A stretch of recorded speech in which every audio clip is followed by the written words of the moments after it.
Bismillahirrahmanirrahim and Assalamu alaikum. Dear students, in today's lesson we will discuss another theory for the process of evolution, which is called the Darwinism and the natural selection.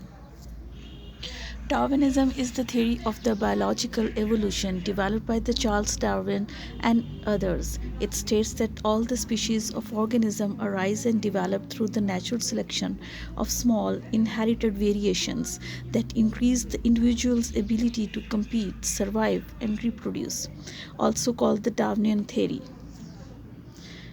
Natural selection is the main phenomena of this theory. Natural selection is the Darwin's most famous theory. It states that the evolutionary changes comes through the production of the variation in each generation and differential survival of individuals with different combinations of these variable characters.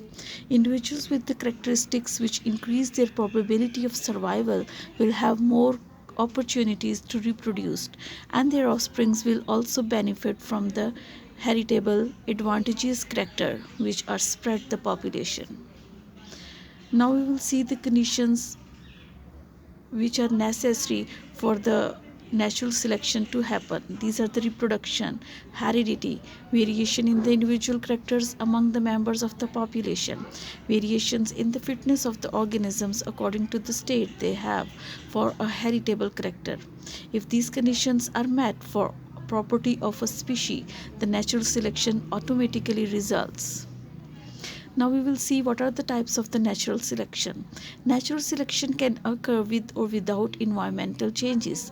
It is of three types: directional selection, number 2 is the stabilizing selection, and number 3 is the disruptive selection. First of all, we will discuss the points of the directional selection. The first type of the natural selection is called the directional selection. It derives its name from the shape of the approximate bell curve that is produced when all the individual traits are plotted.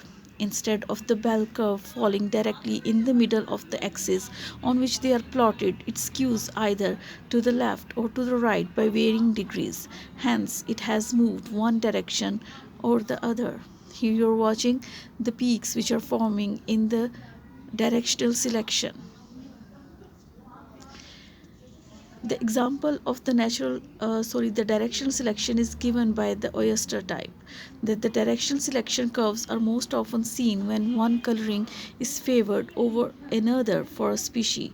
For example, if a thicker shelled oyster are more resistant to breakage than the thinner shelled oysters, crab will less able to prey upon them, and the thicker shelled oysters will be more likely to survive and reproduce. Now students, we will discuss the points for the second type of the natural selection, which is called the stabilizing selection.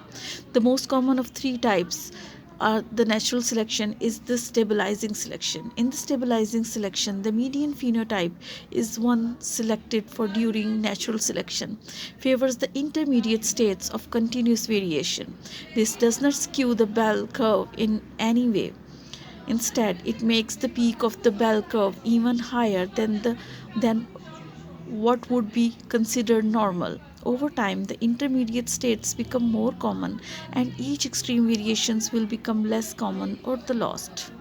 Here watching the peaks which is formed during this type of selection, and here you're watching the peak gets higher and narrower. Continuing our oyster examples, very light colored or very dark colored oysters might be more frequently preyed upon by the shorebirds simply because they are more obvious on the oyster bar. As a result, the intermediate hues become more common. A classical example of this is the human birth weight. Babies of the low weight lose their heat more easily, quickly, and get ill from the infection diseases more easily, whereas the babies of the large body weight are more difficult to deliver through the pelvis. Infants of a more medium size survive much more often. For the larger or the smaller babies, the baby mortality rate is much higher. So this is the example from the human beings for the stabilizing selection. Now we will talk about the disruptive selection. This type of natural selection is also named for the way the bell curve skews when the individuals are plotted on the graph. It occurs when the natural selection favors both extremes of the continuous variation. Over time, the two extremes variations will become more common and the intermediate state will be less common or the lost. To disrupt means to break apart, and that is what happened to the bell-shaped curve having one peak in the middle. Disruptive selection's graph has two peaks with a valley in the middle of them. Disruptive selection can lead to the two new species. Here you're watching the graph with the two peaks which are representing this type of selection which is called the disruptive selection. So this is all about the Darwinism and the phenomena of natural selection. Thank you and Allah Hafiz.